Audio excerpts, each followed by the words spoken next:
ایک سورہ فاتحہ 3 دفعہ سورہ توحید پڑھ کر تمام مومنین مومنات محرومین، تمام علماء، تمام شہدائے ملت جعفریہ، شہدائے فلسطین، غزہ، یمن، سیریا، لبنان، ایران اور استاد سعید سبت جعفر اور شہید عارف حسینی کے روح کو پڑھ دیں۔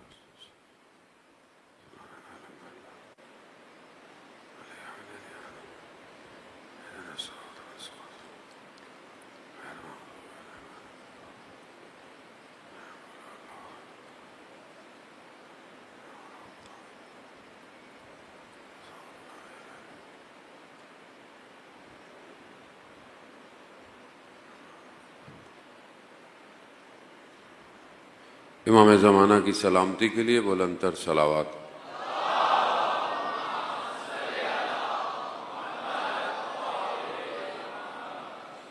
لا حول ولا قوة الا باللہ العلی العظیم۔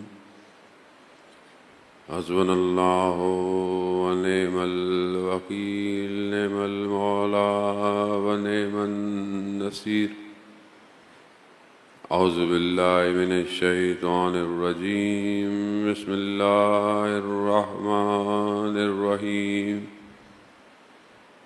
الحمد للہ الذی یؤمن الخائفین وینجی الصالحین ویجزا المستکبرین وَيُهْلِكُ مُلُوكًا وَيَسْتَخْلَفُ آخَرِينَ، والصلاة والسلام على رسول الثقلين محبوب رب المشرقين والمغربين جد الحسن والحسين نبينا سيدنا بالقاسم محمد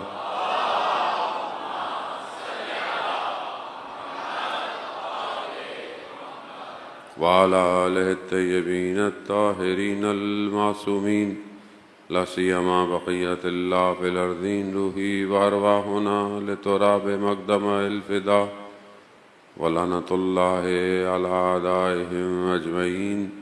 بسم الله الرحمن الرحيم، رب اشرح لي صدري ويسر لي أمري واحلل عقدة من لساني يفقهوا قولي، أما بعد فقد قال اللہ سبحانہ وتعالی فی کتاب الحکیم والقرآن المجید، وما خلقت الجن والانس الا لیعبدون۔ صلوات بھیج دو۔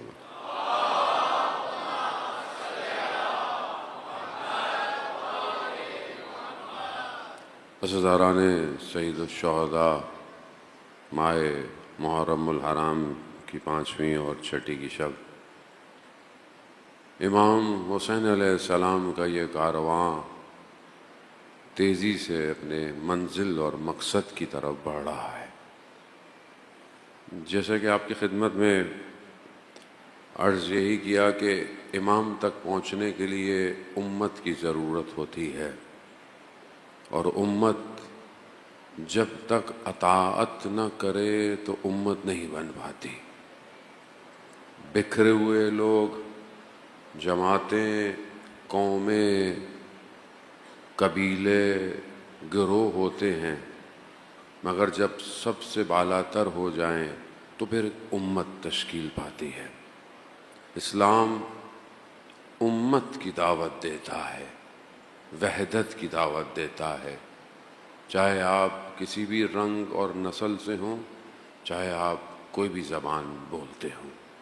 اسلام ہے ہی امنیت کا مذہب، امن دیتا ہے، سلامتی دیتا ہے، اور یہی کارواں ہے۔ مشکل ہمیشہ سے انسانیت کو ابلیس سے ہے۔ خدا کی بارگاہ میں فرصت مانگی کہ میں ان کو ورگلاؤں گا، میں ان کو اغوا بندوں کے۔ اسی لیے پروردگار نے ہر دور میں اپنے مخلصین بندوں کو رکھا تاکہ وہ اس امت کی، وہ شخص کہ جو خود کا عنصر رکھتا ہو وہ ہادی نہیں ہو سکتا۔ ہادی وہی ہے کہ جو معصوم ہے، خطا سے بھی معصوم ہے۔ سید الشہداء نے امت کی اس غفلت کو جب دیکھا مسلمانوں کی، تو اپنے پورے وجود کو خدا کے لیے کربلا میں پیش کیا۔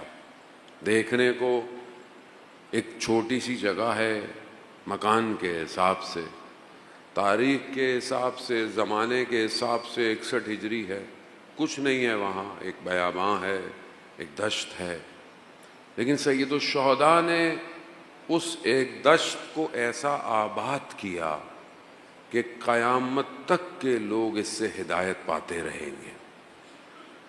وہ صدا روز عاشوراء ختم نہیں ہوئی جو امام نے جو ہے وہ استغاثہ بولا، حل من ناصر، ہے کوئی میری مدد کرنے والا؟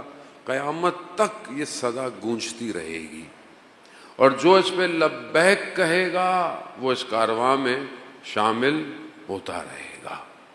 لیکن یقیناً اس کاروان میں شامل ہونا اتنا آسان نہیں ہے، ورنہ ہر زمانے میں بہت لوگ، لیکن یہ جو دور ہے ہمارا، یہ خوش قسمت ہے کہ ہم خوش قسمت ہیں۔ ہم ایک ایسے دور میں ہیں جہاں پر امام کا کارواں پورے موجوں پر خروش کے ساتھ لہروں کو کاٹتا ہوا منزل کی طرف بڑھ رہا ہے۔ یہ دور تشیع کی سر افرازی کا دور ہے، یہ دور ولایت کے پرچم کو بلند کرنے کا دور ہے۔ وہ ہم سے پہلے کتنے زمانے گزر گئے، کتنے، ہر بندے نے کوشش کی، ہر بندے نے اپنی سٹرگل کی، ہر بندے نے اپنا حصہ ڈالا، تبھی تو ہم یہاں پہنچے ہیں۔ اگر آج ہمارے آباء و اجداد نے محنت نہیں کی ہوتی تو آج ہم اس عزاداری کو نہ پاتے۔ ہر بندے نے قربانی دی، ہر شخص نے قربانی دی۔ کئی ملکوں میں جانا ہوتا ہے، وہاں لوگ کہتے ہیں مولانا صاحب یہاں پہ کوئی امام بارگاہ نہیں تھی، مسجد نہیں تھی، ہم گھر میں پروگرام کرتے تھے، ہم یوں کرتے تھے، کرتے کرتے کرتے کرتے آج کارواں بلند ہو گیا ہے۔ آج دنیا میں ہر جگہ حسین ہو رہا ہے، امام خود کارواں کو چلا رہے ہیں، اور صاحب کارواں غیبت کے پردے میں انتظار کر، خود اس کو لیڈ کر رہے ہیں۔ ہمیں نظر نہیں آتا، میں اپنی بات کر رہا ہوں، آپ مجھ سے بہتر ہیں، جو خود کو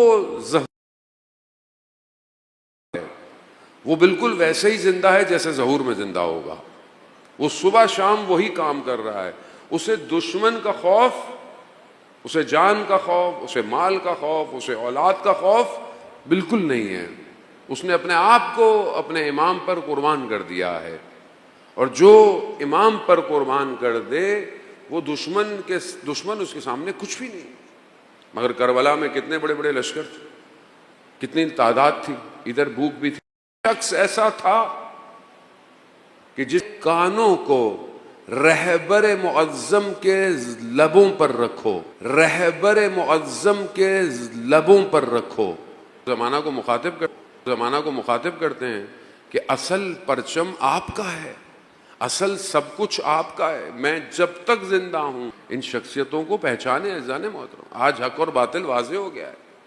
آج سید علی خامنائی کی شخصیت سب کے اوپر واضح ہے، کوئی فرقہ واریت نہیں ہے، کوئی گروہ بندی نہیں ہے، ایک سسٹم ہے، مراجع تقلید سب کے الگ الگ، مگر ایک شخص جس نے اسلام کے پرچم کو اٹھایا ہوا ہے۔ ہر قوم کا کوئی نہ کوئی تو لیڈر یا رہبر ہے، چاہے آپ بوری ہوں، چاہے اسماعیلی ہوں، چاہے دوسرے ہوں، ہر مذہب کا کوئی نہ کوئی ہے۔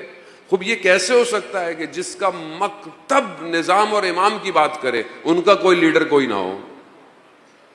یہ ضروری ہے کہ ہم بلا تفریق، چاہے وہ سنی ہو چاہے وہ شیعہ ہو، اگر تو کوئی اور ایسا ہے کہ جو ولایت علی ابن ابی طالب پر چلتا ہو، جو 12 امام کو مانتا ہو، جس سے دشمن گھبراتا ہو۔ اصل تو یہی ہے کہ آپ حق کو پہچانیں گے کیسے؟ حق کو آپ پہچانتے ہیں باطل کے ساتھ، کہ باطل کس کے مقابلے میں ہے۔ یا تو باطل کو نہیں سمجھے، ہم دشمن کو نہیں سمجھے، وہ کھلے عام کہتے ہیں۔ اسی لیے آپ دیکھیں کہ تمام مراجع کرام نے فتاوے دے دیے ہیں کہ جو آیت اللہ خامنائی حفظ اللہ کی شخصیت پر یا کچھ پر خرچ کرے جو ہے وہ اسلام کا دشمن ہے۔ حزب فقط حزب الہی، رہبر فقط خامن، حزب فقط حزب الہی،